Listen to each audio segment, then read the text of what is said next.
तो अगर आपने डेडपूल एंड वुल्वरीन देख ली है तो ये वीडियो आपके लिए है। इस वीडियो में हम बात करेंगे डेडपूल एंड वुल्वरीन की एंडिंग और उसके फ्यूचर के बारे में, और साथ ही में इस मूवी में हमें एक चीज फर्स्ट टाइम देखने को मिली मार्वल के सिनेमैटिक यूनिवर्स में, वो थी एंकर बीइंग। तो मूवी में हमें ये बताया गया है कि हर एक टाइमलाइन का एक एंकर बीइंग होता है जिसकी वजह से वो टाइमलाइन चलती है यानी जिंदा रहती है। अगर ये एंकर बीइंग खत्म हो जाए तो वो टाइमलाइन 2 या 3,000 साल बाद खुद ब खुद खत्म हो जाएगी, और ये चीज इस मूवी में डेडपूल की टाइमलाइन के साथ होने वाली थी 2 या 3,000 साल बाद, क्योंकि जो वुल्वरीन हमें लोगन मूवी में देखने को मिला था वो डेडपूल की टाइमलाइन का वुल्वरीन था जो उस मूवी में लास्ट में खत्म हो गया था। तो पैराडॉक्स जो डेडपूल की टाइमलाइन का एक टीवीए की ब्रांच का हेड है, वो एक मशीन बनाता है जिसे ये टाइम रिपर कहते हैं। ये मशीन क्या करती है, अगर कोई टाइमलाइन खत्म होने वाली है आगे चल के, तो ये टाइम रिपर उस कुछ दिनों में ही खत्म कर देगा। तो ये डेडपूल को अपनी टाइमलाइन से उठाते हैं और उसे बोलते हैं कि तेरी टाइमलाइन खत्म होने वाली है तो तू किसी और टाइमलाइन में जा सकता, और ये सब बताते हैं कि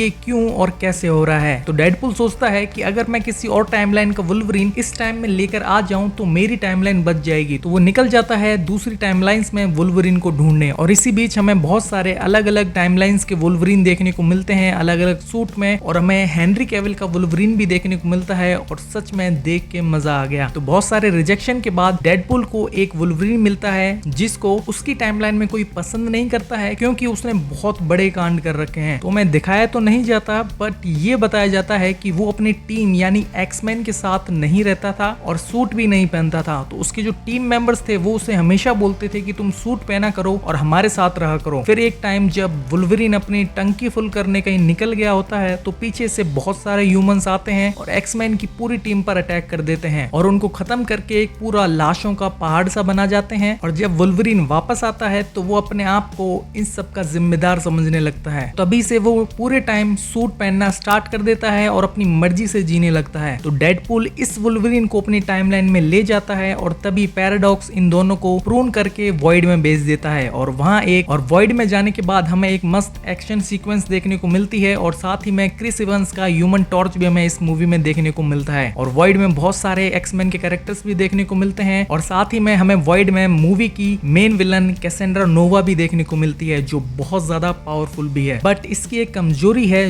वो है जगरनॉट का हेलमेट। तो Deadpool and Wolverine blade, Electra और गैम्बिट और X-23 के साथ मिलकर कैसेंड्रा नोवा पर अटैक करते हैं, और हमें यहाँ एक मस्त एक्शन सीक्वेंस भी देखने को मिलता है। तो डेडपूल कैसेंड्रा नोवा को हेलमेट पहना देता है जिसकी वजह से उसकी सारी पावर्स खत्म हो जाती हैं। तो डेडपूल उसे मारने को बोलता है बट वुल्वरीन मना कर देता है क्योंकि वो उसे एक और मौका देना चाहता है सब कुछ सही करने का, और वॉइड से बाहर निकलने के लिए हेल्प मांगता है। तो फिर कैसेंड्रा नोवा स्लिंग रिंग का यूज करती है और एक पोर्टल बनाती है, और हमें ये भी पता चलता है कि वॉइड में कोई जादूगर आया था जिसके पास ये रिंग थी, और ये कोई भी हो सकता है, डॉक्टर स्ट्रेंज, वोंग या और कोई सोर्सरर सुप्रीम। तो डेडपूल एंड वुल्वरीन वॉइड से बाहर निकलते हैं, और इसके बाद कैसेंड्रा नोवा को टाइम रिपर मशीन के बारे में पता चलता है तो वो भी वॉइड से बाहर आती है ये सोचकर कि वो सभी टाइमलाइंस को खत्म कर देगी और सभी के साथ वो वॉइड में रहेगी और सब पर राज करेगी। लेकिन ये तो पहले से ही वॉइड में राज कर रही थी। अब मुझे नहीं पता कि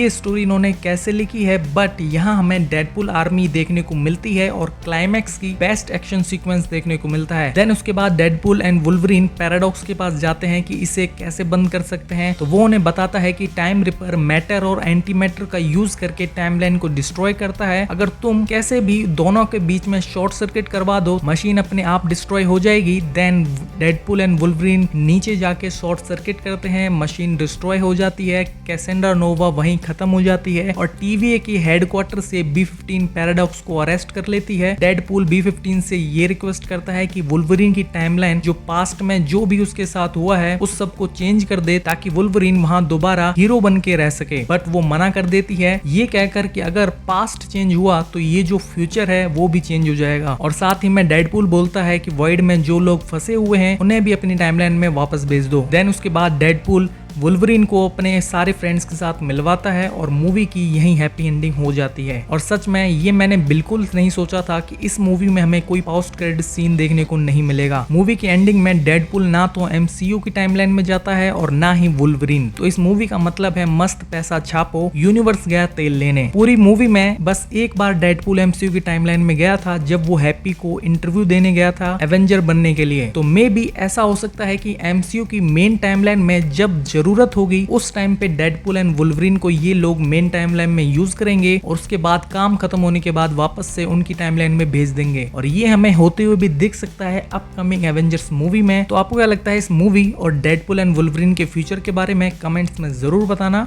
और वीडियो अच्छी लगी हो तो वीडियो को लाइक भी कर देना और चैनल पे नहीं हो तो चैनल को सब्सक्राइब भी कर देना। मिलते हैं नेक्स्ट वीडियो में। Good bye.